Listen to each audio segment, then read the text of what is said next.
Children we are studying simple harmonic motion और आज हम उसमें डिस्कस करेंगे simple harmonic motion of the pendulum. हम इसमें एक सिंपल पेंडुलम डिस्कस करने जा रहे हैं बच्चों। So today's topic is simple pendulum.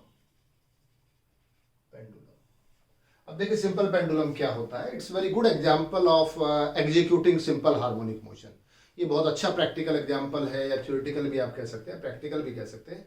और ये एग्जांपल है किसके लिए? सिंपल हार्मोनिक मोशन को समझने के लिए, एग्जीक्यूट करने के लिए। So it is an example of a body executing SHM. ठीक। अच्छा, होता क्या है सिंपल पेंडुलम? देखिए, it consist of a heavy mass point, जिसको आप मास पॉइंट कहते हैं, लेकिन वो हैवी होना चाहिए, suspended from a rigid support with the help of unstressed thread. किसी थ्रेड से, इनएक्सटेंसिबल स्ट्रिंग से, ये कोई आपका रिजिड सपोर्ट है, ये इनएक्सटेंसिबल स्ट्रिंग है, और यहां से हम क्या करते हैं, इसको यहाँ एक हुक लगा होता है, ऐसे इस तरीके से इसमें हुक लगा होता है ये, और इस हुक से ये बंधा होता है, ये ऐसे बंधा होता है बच्चों, ये ठीक है। और यहां से इसको एक साइड में पुल कर करके रिलीज कर देते हैं। आप यहां से पुल करेंगे, इसको रिलीज कर देंगे। चलिए हम इसको इस तरह से बना देते हैं डायग्राम को। और यहां से फिर ये एग्जीक्यूट करेगा, क्या एग्जीक्यूट करेगा? सिंपल हार्मोनिक मोशन एग्जीक्यूट करेगा। इस पोजीशन को कहते हैं mean position. This is A and this is B, and suppose this is pulled through a small angle d theta. ये एक स्मॉल एंगल डी थीटा बन जाता है, और ये आपका इस थ्रेड हो गया। तो कोई स्ट्रिंग लिया, रस्सी ली, और उस रस्सी को क्या किया हमने? इनएक्सटेंसिबल है, यानी कि जब हम इसको ऑसिलेशन कराएंगे तो उसके लेंथ में चेंज नहीं होना चाहिए, इनएक्सटेंसिबल स्ट्रिंग को लेकर के। और हैवी मास पॉइंट, कोई भी बॉल आपने लिया, जिसको हम बॉब कहते हैं, मेटेलिक बॉल को, और इसको हमने यहां से सस्पेंड कर दिया है। And when it is pulled on one side and release, then it start oscillating to and fro about this mean position O, then this is called oscillations by a simple pendulum। ठीक है, तो होता क्या है simple pendulum? An ideal simple pendulum, ideal simple pendulum consists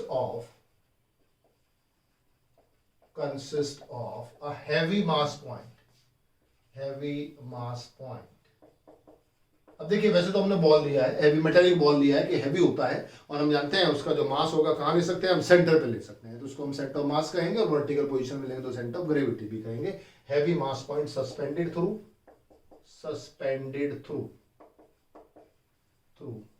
an inextensible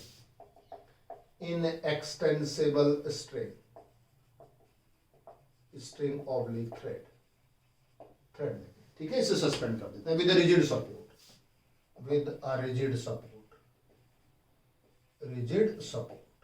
okay, support होता है, ये बनता है बच्चों। लेकिन हम आइडियल पेंडुलम को, we can not realise this practice in practice the ideal pendulum. So क्या करते हैं प्रैक्टिकली? What we do, practically we take a ball, heavy metallic ball, and it is suspended through a thread। एक thread से हम suspend कर देते हैं। तो आइडियल सिंपल पेंडुलम की बजाय, जिसको हम रियलिटी में, एक्चुअल प्रैक्टिस में नहीं ला सकते, नहीं बना सकते, वो तो आइडियल बनेगा कि ऐसा कोई हैवी नहीं बन सकता जो मास पॉइंट हो, पॉइंट मास भी और हैवी भी हो। पॉइंट तो बहुत स्मॉल होता है ना, तो इसलिए हम वहां उसके जगह क्या करेंगे, एक मेटेलिक बॉल लेते हैं। तो प्रैक्टिकली क्या करते हैं हम? Practically a metallic ball called bob of the pendulum is suspended from a rigid support। ठीक है, और किसके थ्रू सस्पेंड कर देते हैं? by using a thread।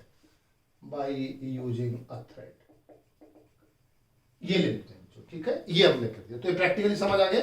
और इसको हम क्या कहते हैं? जिसको बॉब कहते हैं, जो हैवी मेटेलिक बॉल है उसको हम बॉब कहते हैं बच्चों, और यहां से सस्पेंड करते हैं। तो what happens when it is pulled from one side and release, then it starts oscillating to and fro about the mean position. ये हमें करना होता है। So when the bob is pulled, जब हम बॉब को पुल करते हैं, किधर? From one side and release, एक साइड में पुल करते हैं और फिर क्या कर देते हैं? रिलीज कर देते हैं। That starts oscillating, it starts oscillating, ये ऑसिलेट करती है, it starts oscillating to and fro about the mean position, और इन्हीं को हम सिंपल हार्मोनिक मोशन कहते हैं। ठीक है, अच्छा चलिए अब समझते हैं इसको। ये तो एक इसका थ्योरेटिकल इसका कॉन्सेप्ट हो गया, कैसे कैसे बताया हमने, इसको प्रैक्टिकली कैसे बनाते हैं ये भी हमने बताया। अब हम इसको कितने एंगल पे पुल करते हैं, थीटा एंगल पर हम इसको पुल करते हैं। तो देखिए अगर इसका मास m है और जिसको हमने सस्पेंड किया, if m is mass of the Bob, l is effective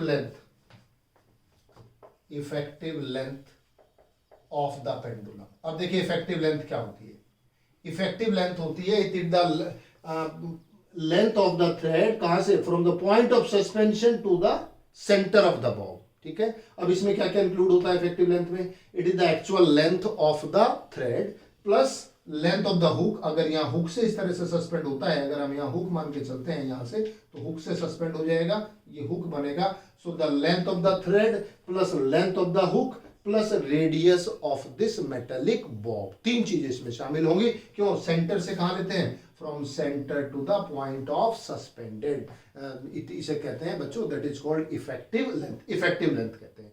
तो ये इफेक्टिव लेंथ होगी बच्चों। ठीक है, when the bob is pulled, when the bob is pulled, कितना एंगल, थ्रू स्मॉल एंगल, कितना एंगल है बच्चों, थीटा। ठीक है, through small angle theta, then कौन कौन से फोर्सेज काम करेंगे, the following forces will act on it, the following forces will act on the bob, bob पर कुछ फोर्स काम करेंगे। कौन कौन सा फोर्स काम करेगा, देखिए सबसे पहला फोर्स कौन सा होता है, इसका मास m है तो वेट होगा, और किधर होगा, ये वेट इज वर्टिकली डाउनवर्ड। और दूसरा, जब हम यहाँ किसी स्ट्रिंग से इसको हम सस्पेंड करते हैं तो स्ट्रिंग के अंदर एक टेंशन होगा, and tension is always toward the point of suspension. तो पहला हो गया it's weight W is equal to mg, किधर है बच्चों, दैट इज वर्टिकली डाउनवर्ड्स, किधर है, वर्टिकली डाउन। सो वेट तो हो गया वर्टिकली डाउनवर्ड्स। सेकंड किधर होगा, सेकंड क्या होगा, tension T towards point of suspension, क्या है, ये टेंशन हो जाएगा। ठीक है, चलिए अब देखिए बच्चों क्या करते हैं, अब हमें इसको रिजॉल्व करना पड़ेगा, टी इसको mg को दो कंपोनेंट में रिजॉल्व करते हैं। अगर ये वाला कंपोनेंट लेंगे तो mg cos थीटा आएगा बिकॉज इट इज थीटा, और अगर ये कंपोनेंट लेंगे then it will be mg sin theta. ठीक है, रिजॉल्व कर दिया आपने, ज्योमेट्री से एंगल थीटा वर्टिकल से, तो ये एंगल भी कितना हो गया, थीटा हो गया। ये हमने एंगल थीटा लिया है, किसके साथ एंगल थीटा है, विद वर्टिकल के साथ, ये वर्टिकल डायरेक्शन मीन पोजीशन के साथ हो जाता है। तो बच्चों mg को रिजॉल्व हम अगर कर रहे हैं तो हम यहाँ से दो चीजें हमें देखने को मिलेंगी। ये जो टेंशन T है इसको कौन बैलेंस करेगा, it will be balanced bye mg cos theta, this tension T will be balanced bye mg cos theta. इसको तो mg cos थीटा से बैलेंस करेंगे, ये बन गया बच्चों T, और जिसको हम mg cos थीटा से बैलेंस कर रहे हैं इसके अपोजिट हो जाएगा, ये हो गया mg cos theta. And this mg sin theta will try to bring the bob back toward the mean position, ये मीन पोजीशन पे लाने क्या काम करेगा, और इसको हम रेस्टोरिंग फोर्स भी कह सकते हैं। और इसकी वजह से पाथ कैसा पाथ है, ये देखिए, it is the part of a circular path. ये जो पाथ बनता है ऐसे कैसा पाथ बनता है, सर्कुलर पाथ का पार्ट होता है। तो ऐसे केस में हम कहेंगे कि इसके ऊपर क्या लगेगा, टॉर्क लगेगा। किसके ऊपर टॉर्क लगेगा, on this metallic bob के ऊपर। तो restoring force will be responsible to bring it back to the mean position, और it will develop a torque on the, किस पे बच्चों, bob, पेंडुलम के अंदर। तो इसमें bob डेवलप, इसमें टॉर्क डेवलप हो जाएगा। तो इसमें टेंशन हो गया, ये T हो गया। अब हम लिखेंगे रिजॉल्विंग, रिजॉल्व कर देते हैं, resolving mg into its rectangular components, rectangular components में हमने रिजॉल्व कर दिया है। सो दैट अब देखिए बच्चों, T किसके इक्वल हो जाएगा, पहले केस में mg cos theta, equation number first. ठीक है, ये स्ट्रिंग तो इनएक्सटेंसिबल है, अगर इनएक्सटेंसिबल है तो ये इसको खींच कर रखेगा, टेंशन इधर लगेगा, mg cos थीटा इधर होगा। तो T किसको बैलेंस करेगा, mg cos थीटा को बैलेंस करेगा। एंड रेस्टोरिंग टॉर्क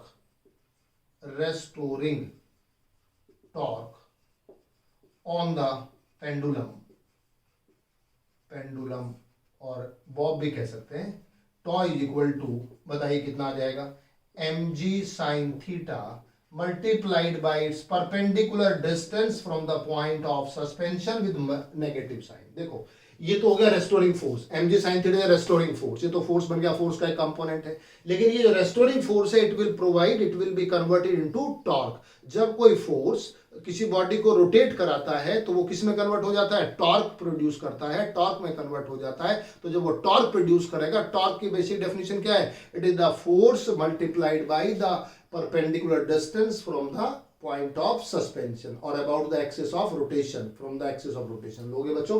तो ये इसके अंदर टॉर्क आ जाएगा। और नेगेटिव साइन इसलिए कि रेस्टोरिंग टॉर्क है, रेस्टोरिंग इसलिए है बिकॉज ये रीस्टोर हुआ इसके अंदर, so that it will come back to the mean position. और परपेंडिकुलर डिस्टेंस कहां से है, देखिए इस एक्सिस के अबाउट रोटेट करेगा, ये पेंडुलम बन गया, ये ऐसे रोटेट करता है, देखिए ये रोटेशन हुआ छोड़ने के बाद, तो यहां से कितना परपेंडिकुलर डिस्टेंस है, that is equal to L, जिसको हमने क्या माना है, इफेक्टिव लेंथ माना है। तो this is restoring force multiplied by L. But अगर हम रेस्टोरिंग टॉर्क की बात करते हैं तो हम जानते हैं ये माइनस के थीटा होता है। अच्छा, इसको हम थोड़ा सिंप्लीफाई कर देते हैं, minus mgl theta, equation number second. If theta is small, तब हम जानते हैं बच्चों, then sine theta is approximate equal to theta. Sine theta को हम थीटा के इक्वल ले सकते हैं provide theta is very small. तो प्रैक्टिकल जब हम कराते हैं इसका, theta should be very very small. जितना थीटा बड़ा होता चला जाएगा उतना इस फॉर्मूले में करेक्शन आती चली जाएगी। तो अगर थीटा स्मॉल होता है तो ऐसे केस में साइन थीटा की वैल्यू थीटा के इक्वल हो जाती है। स्मॉलेस्ट वैल्यू थीटा की कितनी है, 0 है। तो बताइए साइन 0 किसके इक्वल हो जाएगा, 0 के इक्वल आएगा कि नहीं। तो बच्चों थीटा अगर 0 है तो साइन 0 के इक्वल आएगा, और थीटा अगर 0 से थोड़ा सा ज्यादा है, स्लाइटली ज्यादा है, तो ऐसे केस में भी साइन थीटा को हम अप्रोक्सीमेट इक्वल किसके मान सकते हैं, थीटा के इक्वल मान सकते हैं। And that's why it is the equation number third. और यहां से अगर कंपेयर करेंगे, ऑन कंपेयरिंग अबव इक्वेशंस, तो बताइए कितना आ जाएगा। यहां से कंपेयर कर दीजिए, k is equal to mgl, k की वैल्यू कितनी आ जाएगी, mgl आ जाएगी। और यहां से m कितना होगा, k अपॉन gl, ठीक है। या k को mgl ही चलो रहने देते हैं फॉर द टाइम बीइंग, बाद में हम इसको चेंज करेंगे। And this is equation number 4। कौन सी इक्वेशन आ गई बच्चों, फोर्थ इक्वेशन आ गई। ओके, ये तो बन गया बच्चों, tau is equal to minus k theta, और के की वैल्यू ही आ गई। अगर ये सिंपल हार्मोनिक मोशन है, when it is release from this point A, it will execute simple harmonic motion. So when the bob is released from this point A, then it will execute simple harmonic motion about the mean position O, when, और ये बताएगा restoring torque की वजह से बताएगा बच्चों। तो if the bob is released from extreme position of the pendulum, from the extreme position of the, ये extreme position point जहां से भी लिया है आपने, वहां से अगर इसको रिलीज करते हैं, it will execute SHM किसके about mean position, about mean position। It will execute, क्या एग्जीक्यूट करेगा, सिंपल हार्मोनिक मोशन, किसके अबाउट द मीन पोजीशन के about simple harmonic motion execute करेगा। ओके, अब अगर ये सिंपल हार्मोनिक मोशन एग्जीक्यूट करेगा तो कितना होगा, टाइम पीरियड का फॉर्मूला क्या है, time period T is equal to 2 pi under root M को हमने कहा था यहां पर कौन सा फैक्टर था, inertia factor upon force constant.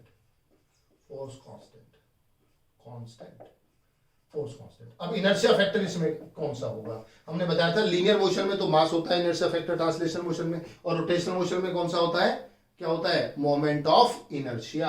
तो इस पर्टिकुलर केस में मोमेंट ऑफ इनर्शिया आएगा, और ये फोर्स कांस्टेंट की हो जाएगा 2 पाई। और बताइए मोमेंट ऑफ इनर्शिया कितना होता है, इसका मास कितना है m, और कितना इसका डिस्टेंस हो गया जिसके अबाउट ये रोटेट करता है, that is equal to r। तो यहां से परपेंडिकुलर डिस्टेंस से जो इसका डिस्टेंस आएगा पॉइंट ऑफ सस्पेंशन से, दैट विल बी l, और I हो जाएगा m इंटू एल स्क्वायर। आई का फॉर्मूला सब बच्चे जानते हैं क्या होता है, एम आर स्क्वायर होता है सिंगल मास पॉइंट के लिए, और r की वैल्यू क्या हो जाएगी, l हो जाएगी।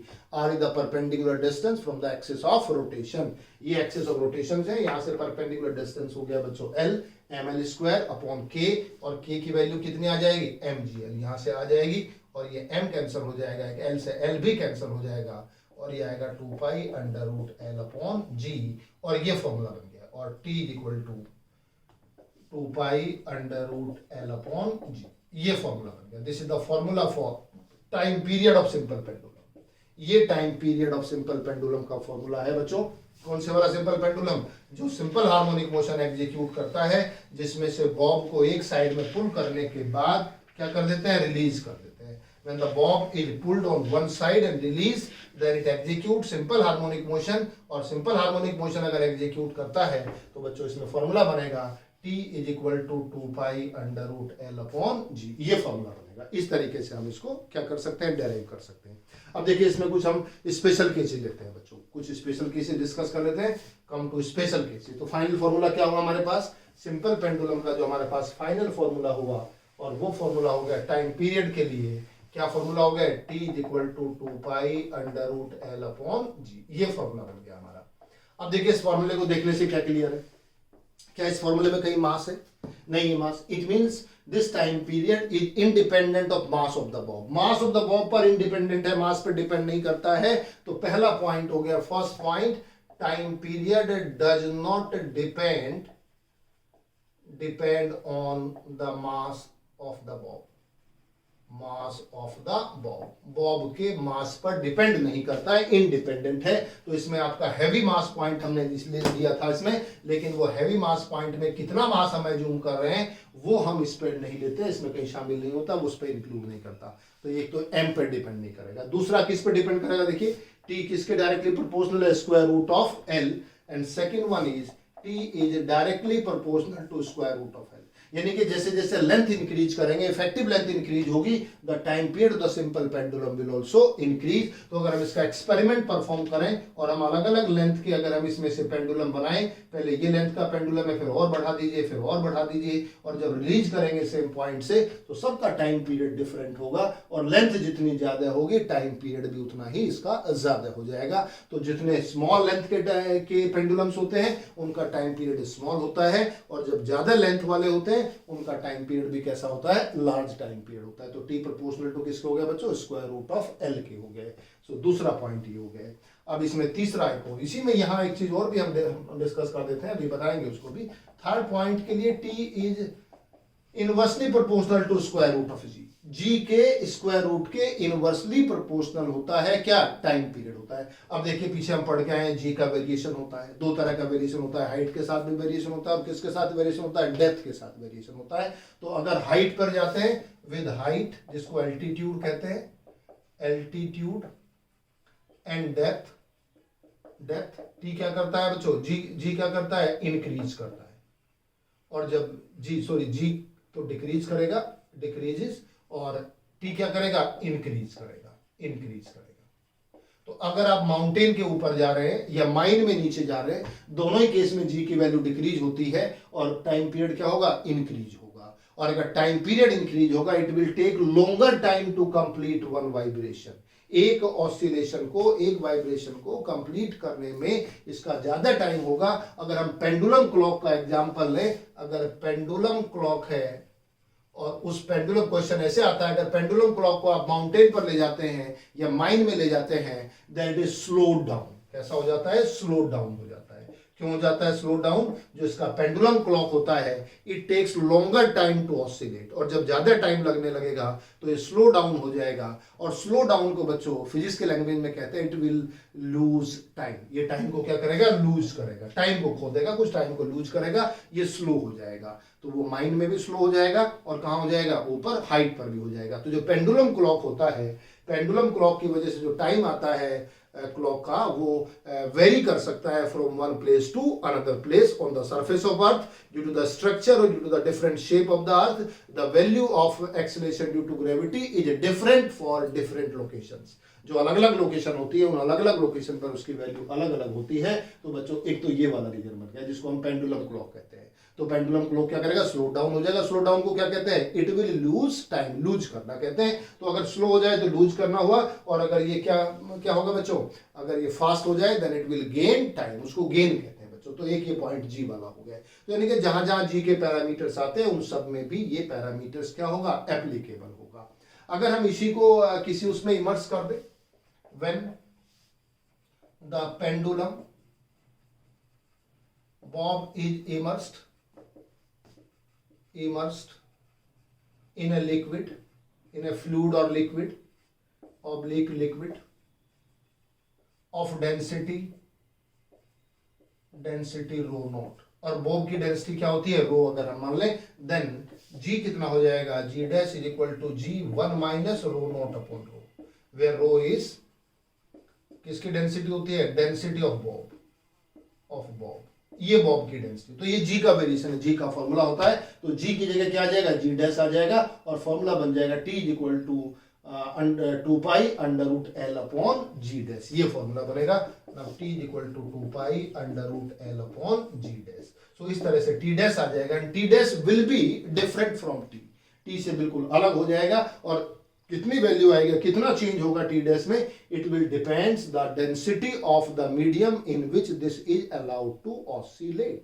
जिसमें हम इसको अलाउ करते हैं ऑसिलेट करने के लिए, उसमें जी की वैल्यू ये होती है. तो बच्चों ये किसका फॉर्मूला बना, मीडियम का फॉर्मूला बना. मीडियम एयर को तो जनरली हम वैक्यूम के इक्विवेलेंट ही मान लेते हैं. थोड़ा उसमें जो फ्रिक्शन होगा, हैवी मास पॉइंट है, वो भी कम होगा. इस वजह ये फॉर्मूला तो हम एयर के लिए भी मान सकते हैं और ये फॉर्मूला हम किसके लिए मान सकते हैं बच्चों, under root L upon g dash पर हम इसको अप्लाई करेंगे. किसके लिए, फॉर एनी अदर मीडियम. जहाँ एयर नहीं है, एयर की जगह वाटर है और कोई मीडियम है, हैवी डेंसिटी वाला भी मीडियम है, उसको इसमें ये फॉर्मूला अप्लाई करते हैं. अच्छा, अगर इसी को हम मान लीजिए सपोज कीजिए कि हम सेटेलाइट में ले जाएं, और सेटेलाइट में क्या होता है, वेटलेसनेस होता है. वेटलेस का मतलब क्या होता है, जी कैसा होता है, जीरो होता है. तो जी जीरो होने से टी कैसा हो जाएगा, इनफाइनाइट. इनफाइनाइट का मतलब होगा it will take infinite time to oscillate और इट विल नॉट ऑसिलेट. अगला पॉइंट, ये सब जी के वेरिएशन बताते जा रहे हैं हम. ये सब जी के इफेक्ट कौन कौन से आ सकते हैं. तो बच्चों इन सैटेलाइट में क्या होता है, जी टेंड्स टू जीरो, तो टी टेंड्स टू कैसा हो जाएगा, इनफाइनाइट हो जाएगा. वेटलेस कंडीशन है. So the pendulum will not oscillate in the satellite में नहीं करेगा. और अगर इसी को लिफ्ट में भी ले लें, लिफ्ट वाला एग्जांपल भी देखा था, एलिवेटर में लेते हैं. एलिवेटर में क्या पढ़ा है, अगर ऊपर एक्सीलरेशन है तो बताइए इसमें क्या आता है, g dash is equal to क्या हो जाता है, जी प्लस ए, राइट. और अगर नीचे जाता है, डी एक्सीलरेशन है, कौन से वाला, ए से, तो जी डैश क्या हो जाता है, जी माइनस ए. ये वाली कंडीशन हो जाती है. और अगर फ्री फॉल है, तीसरे वाली कंडीशन कौन सी है, फ्री फॉल. तो फ्री फॉल में जी की वैल्यू कैसे हो जाती है, जीरो. एक्सीलरेशन तो गायब हो जाता है फ्री फॉल में. तो यहाँ भी जी की वैल्यू जीरो है, तो यहाँ भी टी कितना हो जाएगा, इनफाइनाइट हो जाएगा. तो किसी भी अगर एलिवेटर के अंदर जिसमें फ्री फॉल है, जिसकी लिफ्ट ऊपर से रस्सी टूट गई है, when the string of the lift is broken, it is falling freely, and when the pendulum is kept inside this trolley, inside this जो lift, under that condition its time period will become infinite or it will not oscillate. भाई infinite time लेना oscillation का, इसका मतलब वो oscillate ही नहीं करेगा. और जब ऊपर जाएंगे तो देखिए जी की वैल्यू, इस वाले केस में जी की वैल्यू कितनी है, g dash equal to g minus a, less than g होती है. तो जब लेस देन जी होगी ये वैल्यू, तो टाइम पीरियड क्या होगा, बढ़ेगा. इस वाले केस में टाइम पीरियड बढ़ेगा और इस वाले में टाइम पीरियड कम हो जाएगा. तो बेसिकली हमारा समझाने का मतलब ये था कि जो जो पैरामीटर्स ऐसे हैं जिन पर जी डिपेंड करता है, उन सभी पैरामीटर्स पर टाइम पीरियड भी डिपेंड करेगा. ठीक है, सब में जी का वैल्यू बताते चले जाइए, एक्सप्लेन होता जाएगा. जब जी हम यहाँ ले रहे हैं, अर्थ के हम पोल्स पर ले रहे हैं, इक्वेटर पर ले रहे हैं. अगर पोल पे जाते हैं तो बोलो जी की वैल्यू कैसी होती है, मैक्सिमम. इक्वेटर पे जी कैसा होता है, मिनिमम. तो जहाँ जी मिनिमम होगा तो टाइम पीरियड कैसा होगा, मैक्सिमम. तो देखिए प्लेस टू प्लेस भी चेंज करेगा. ठीक है, ऐसे ही हाइट पे जाओगे तब भी चेंज करेगा. जी की वैल्यू डिक्रीज करती है तो टाइम पीरियड इंक्रीज करेगा. अगर डेप्थ में जाएंगे तो जी की वैल्यू डिक्रीज करेगी, फिर टाइम पीरियड इंक्रीज करेगा. सैटेलाइट में जाएंगे तो ये कंडीशन लगेगी. लिफ्ट में 3 कैटेगरी हमने बताई, फर्स्ट, सेकंड एंड थर्ड. 2 और कैटेगरी है. अगर यूनिफॉर्म वेलोसिटी से लिफ्ट ऊपर नीचे जा रही है, कोई एक्सेलरेशन नहीं है, अंडर दैट कंडीशन ए की वैल्यू जीरो हो जाएगी, फिर कोई इफेक्ट नहीं आएगा. फिर तो जी डैश की वैल्यू कैसी बनी रहेगी, जी बनी रहेगी. If the lift is at rest or the lift is moving with uniform velocity up and down, there is no change in the time period of the simple pendulum. But when the lift is either accelerating upwards or deaccelerating downwards, or it is falling freely, on all these 3 cases, the time period will change. ये तो G के साथ हमने variation बताया बच्चों. अब हम इसमें लेंथ के ऊपर और थोड़ा डिस्कस कर लेते हैं. T प्रोपोर्शनल टू L है. एक तो हम इसमें नाम लेते हैं सेकेंड्स पेंडुलम होता है. क्या होता है, सेकेंड्स पेंडुलम. किसे कहते हैं, सेकेंड्स पेंडुलम. सेकेंड्स पेंडुलम तो एक ऐसा पेंडुलम है सेकंड्स पेंडुलम जिसका टाइम पीरियड 2 सेकंड है। It is a pendulum whose time period is 2 seconds. जिस सिंपल पेंडुलम का टाइम पीरियड 2 सेकंड हो जाए उसको हम क्या कहेंगे, दैट इज नोन एज, कैसा बच्चों, सेकंड्स पेंडुलम। और अगर t इक्वल टू 2 सेकंड है, यहां से रख दीजिए, is equal to 2 pi under root L upon g, और g की वैल्यू भी आप जानते हैं 9.8 मीटर पर सेकंड स्क्वायर होता है, 9.8, और जब इसको हम सॉल्व करेंगे then l comes about 99.3 centimetre. ये l की वैल्यू आती है बच्चों, इफेक्टिव लेंथ। तो ऐसा पेंडुलम जिसका टाइम पीरियड 2 सेकंड होता है उसकी लेंथ कितनी होती है, 99.3 centimetre. So this is the length of a pendulum. कौन सा बच्चों, whose time period is how much, 2 seconds, जिसका टाइम पीरियड कितने सेकंड्स है, 2 सेकंड्स है, and this L is effective length. Effective length हो गया बच्चों, ठीक है। तो ये क्या बन गया, इसे कहते हैं हम सेकंड्स पेंडुलम, सेकंड पेंडुलम कहते हैं। अब और बताते हैं इसी में, अगर कोई, if length is very large, length is very large, और वेरी लार्ज कितनी, as compare to radius of earth, as compare to radius of earth, radius of earth. ऐसा कोई हम पेंडुलम थ्योरेटिकल इमेजिन करें जो बहुत लार्ज हो जाए, जिसकी लेंथ बहुत ज्यादा हो जाए, तो उस केस में हम क्या फॉर्मूला इसमें लगाएंगे बच्चों, उसके लिए हम ये फॉर्मूला जनरेट कर सकते हैं, 2 pi under root R upon 1 plus R upon L G. ये फॉर्मूला हम जनरेट कर सकते हैं। This is the formula for, किसके लिए बच्चों, this is the formula for a pendulum whose length is very large, और अगर इसमें in this case if L is very much greater than R, R radius of earth है, तो ये वाली टर्म ऑलमोस्ट कैसी हो जाएगी, negligible. Under that condition t is equal to 2 pi under root R upon G. On substituting this R, हम जानते हैं कितनी वैल्यू होती है इसकी, it is 6.4 into 10 to the power 6 meter, and g 9.8, it comes about 84.6 minutes. This is the time period of a simple pen whose length is very much greater than the radius of earth. ठीक है, अगर हम इसको imagine करें ऐसे pendulum को। और दूसरे केस में, तो ए केस हो गया, बी केस में इफ अगर हम दोनों को इक्वल मान लें, कौन से वाला बच्चों, if L is equal to R, तो आर प्लस आर से आर कट जाएगा, 1 प्लस 1 कितना हो जाएगा, 2, then t is equal to 2 pi under root r upon 2g. On solving it and substituting these values, you will get 60 minutes. कितने minutes मिलेंगी, 60 minutes मिलेंगी, 60 minute का time मिलेगा बच्चों। तो इसमें 60 मिनट्स का टाइम आ जाएगा। 60 मिनट का टाइम किस में आएगा, अगर हमारा एल किसके इक्वल है, आर के इक्वल है। तो देखिए 2 केसेज इसमें भी हो गए हमारे। ये जनरल फॉर्मूला था, अब सब कुछ इसका एप्लीकेशन डिस्कस कर रहे हैं, तो ये इसके एप्लीकेशन का पार्ट हो गया बच्चों, ठीक है। जिसमें लेंथ ज्यादा होती है उसके लिए फॉर्मूला डेराइव कर सकते हैं, इसका हम डायरेक्ट रिजल्ट लिख रहे हैं। और अगर कहीं ऐसा नहीं है तो फिर हम इसको ये ले सकते हैं, जब L is very much greater than, कौन सा हो जाएगा बच्चों, if L is very much greater than R, ये है very much greater than R, उसके लिए ये केस, और L is equal to R के लिए ये वाला केस बनता है बच्चों। सॉल्व करने के बाद ये मिलेगा इसमें। अगर हम इसको बजाय इसके थ्रेड के किसी हम ऐसे मेटेलिक वायर को यूज करें जिसको, जो टेम्परेचर के ऊपर जिसका इफेक्ट आता है, जिसका इफेक्ट किसका आता है बच्चों, टेम्परेचर का इफेक्ट आता है। अगर हम थ्रेड की जगह कोई मेटेलिक वायर यूज कर लें और जिसमें टेम्परेचर का इफेक्ट आता है, तो उसमें कोफिशिएंट ऑफ लीनियर एक्सपेंशन वाला कॉन्सेप्ट लग जाएगा। और इसमें डेल्टा एल हमने पढ़ा था, अल्फा एल डेल्टा टी, ये वाला फॉर्मूला पढ़ा था। और एल डैश कितना हो जाएगा, that is L plus delta L, L plus alpha delta T 1 plus, ये फॉर्मूला बन जाएगा बच्चों एल डैश की जगह। And the formula will become T is equal to 2 pi under root L dash upon G. In which cases, when this thread by which this metallic bob is tied is replaced by किससे, a metallic wire which will expand on increasing its temperature. This is the concept of which one, the expansion of the solid. Which expansion, linear expansion of the solid. Alpha is called coefficient of linear expansion, L is called its original length, and L dash is called its modified length. कितनी नई length बन के आई है, new length जिसको हम कह सकते हैं। तो बच्चों ये भी सेकंड पेंडुलम का केस हो गया, इसमें भी हम ले सकते हैं। एक और केस हम ले सकते हैं, if the pendulum is mounted, pendulum is mounted on A trolley, on A trolley, accelerating, accelerating, ठीक है। अब देखो, अगर कोई ट्रॉली है, ये तो एक्सेलरेशन किधर है, वर्टिकली डाउनवर्ड्स, और अगर कोई ट्रॉली जा रही है, मान लीजिए उसका हॉरिजॉन्टल एक्सेलरेशन कितना है, ए है, तो देखिए अब फॉर्मूला क्या हो जाएगा, वेक्टर लगा दो। वेक्टर से लॉ पैरेललोग्राम लगा दो, बोलो कितना एक्सेलरेशन हो जाएगा यहाँ पर, जी डैश इज इक्वल टू कितना हो जाएगा, अंडर रूट जी स्क्वायर प्लस ए स्क्वायर, ये वाला फॉर्मूला हो जाएगा। तो अब यहाँ जी की जगह फॉर्मूला बन जाएगा T is equal to 2 pi under root L upon क्या हो जाएगा, जी डैश हो जाएगा। जी डैश यहाँ से निकाल देंगे, इस तरीके से निकाल सकते हैं। तो बच्चों अगर किसी ट्रॉली में हम इसको माउंट कर रहे हैं और ट्रॉली का हॉरिजॉन्टल एक्सेलरेशन भी है, तो वर्टिकल एक्सेलरेशन जी था, उसकी वजह से कितना चेंज आएगा, हम इस तरीके से डिस्कस करें। सब कंपटीशन में क्वेश्चंस आते हैं, इस तरह के सब पूछे जाते हैं, कंपटीशन में क्वेश्चंस बनेंगे। अब फॉर्मूला, जनरल फॉर्मूला ये डेरिवेशन है, सब इसके एप्लीकेशन हमने डिस्कस किए। अगर इसी का हम एक और केस ले लेते हैं, अगर हम इसको किसी इंक्लाइन प्लेन पर माउंट कर देते हैं, if it is in mounted, next and last case, if the pendulum is mounted